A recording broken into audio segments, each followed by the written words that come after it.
Bueno, la respuesta es muy sencilla. Efectivamente, el Ejecutivo Federal tiene competencia para establecer el precio de los bienes y los servicios y las tarifas del sector público. Lo que estamos planteando, sin invadir la competencia del Ejecutivo, es el establecimiento de un precio tope en la Ley de Ingresos, al cual deba sujetarse el Ejecutivo Federal para el establecimiento del precio de los combustibles, que es una competencia plena y absoluta del Congreso de la Unión.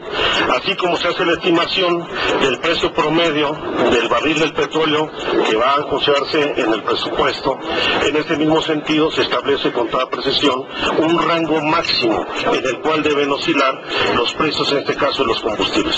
Es totalmente congruente con las facultades del Congreso de la Unión. Y en segundo lugar, esperemos que más allá del acuerdo con el Partido del Trabajo y con Convergencia, podamos encontrar un entendimiento con otras facciones que ya han hecho público su inconformidad con estos incrementos y que incluso han planteado el congelamiento en los precios de los combustibles. Con el PRI, básicamente. Habrá que discutirlo con el PRI, sin lugar a dudas. Quisiera preguntarles también sobre otro aspecto de esta reforma fiscal. Bueno, ayer el gobierno federal acordó con el de Guanajuato, o anunció que el de Guanajuato observará el ISR del magisterio local, de las secciones que allá están en Guanajuato.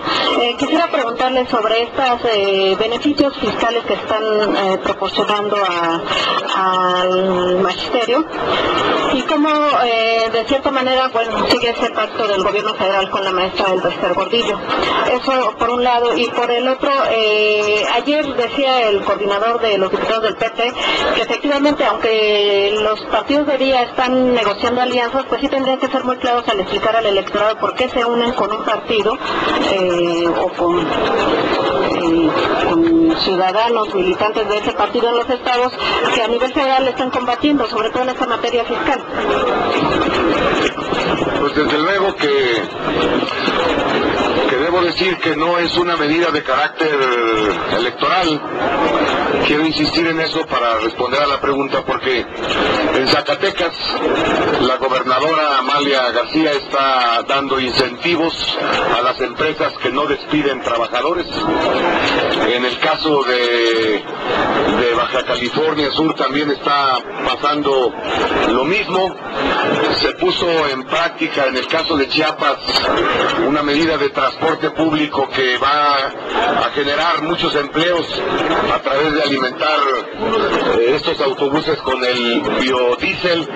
Hay medidas de los gobiernos perredistas que no están pensadas en la temporada electoral, sino que están pensadas en razón de cumplir con nuestros propósitos y con nuestros objetivos que establecimos en las plataformas electorales cuando fueron electos nuestros candidatos. Ahí, en el ICR, en quitar el impuesto sobre la renta a los maestros, no sé si esa es en el caso de Guanajuato, pues yo quisiera oír la opinión del gobernador de Guanajuato, porque tienen déficit todos los gobiernos, en materia educativa. Seguramente que habrá un acuerdo con el gobierno federal para que el déficit sea cubierto con recursos federales, pero si en Guanajuato se quita el impuesto sobre la renta a los maestros, pues tendría que hacerse en todo el país. No veo por qué tendrían que ser privilegiados los maestros de una entidad. Tendría que hacerse en todo el país. Y desde luego que tenemos diferencias sustantivas con el Partido Acción Nacional y tenemos diferencias sustantivas con el Partido Revolucionario Institucional.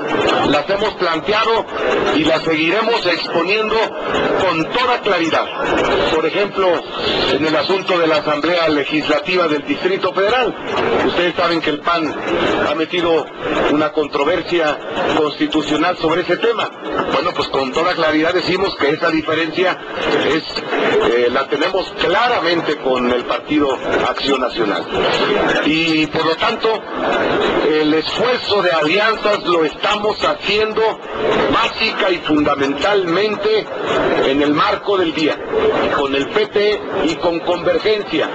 Y estamos analizando alianzas con otros partidos sin tener todavía definitividad sobre la base de la Constitución de gobiernos de transición en estados como Oaxaca, en donde hay gobiernos absolutamente autoritarios, en donde no solamente no ha pasado, digamos, ningún proceso de transición, sino hay gobiernos que cancelan libertades, que obstruyen el desarrollo del Estado, y ahí es posible hacer alianzas a partir de programas muy amplios en donde se involucren diversos sectores de la sociedad y diversos partidos políticos. Señor, buenos días. El día no se está excediendo en sus facultades, en este caso el bloque opositor de los legisladores del día, no se están excediendo en sus facultades a pretender fijar un precio de tope de las gasolinas, toda vez que esto es facultario, ustedes lo acaban de reconocer del Ejecutivo, pero que la Constitución establece como única facultad de los legisladores fijar impuestos especiales, en este caso a las gasolinas. Insistimos, hay puntos de vista acerca de que los precios son, la fijación de las tarifas es facultad exclusiva del Ejecutivo, pero miren, la ley de ingresos es facultad exclusiva de la Cámara de Diputados. Y en la definición de los ingresos que va a tener el Estado, la Cámara de Diputados tiene diversas facultades y posibilidades de determinar cómo se van a obtener los ingresos. Y por lo tanto, lo que estamos proponiendo es modificar la ley de ingresos. Eso es lo que estamos tratando de modificar. La ley de ingresos, que es facultad, desde luego, es obvio, del Congreso de la Unión y particularmente iniciativa en la Cámara de Diputados. Licenciado, la serie de acciones realizadas a partir del 19 de diciembre en materia de precios y tarifas ha generado, según proyecciones financieras, un 1.5% en la inflación. De manera muy concreta, del 19 de diciembre al 1 de enero, la gasolina Nova, en este caso subió, la Magna, perdón, subió 18 centavos. El golpe está dado. La inflación, la disminución del poder adquisitivo es una cosa de hoy. Pareciera ser que la propuesta de ustedes a través de la iniciativa se finca a largo plazo, por un lado. Por otro, vamos, con este contexto quisiera yo plantear dos preguntas, si fueran tan amables. Por un lado, si ustedes no ven que esta contención de precios controlados no ha funcionado en la economía ya en hechos y acciones pasadas, por un lado. Pareciera ser que es en ese sentido donde se dirige su iniciativa.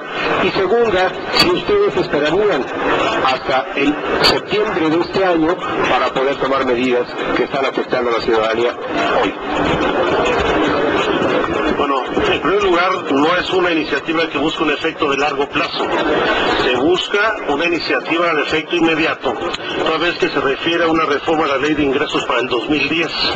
La Ley de Ingresos es una ley anual y por lo tanto una reforma entrará en vigor inmediatamente.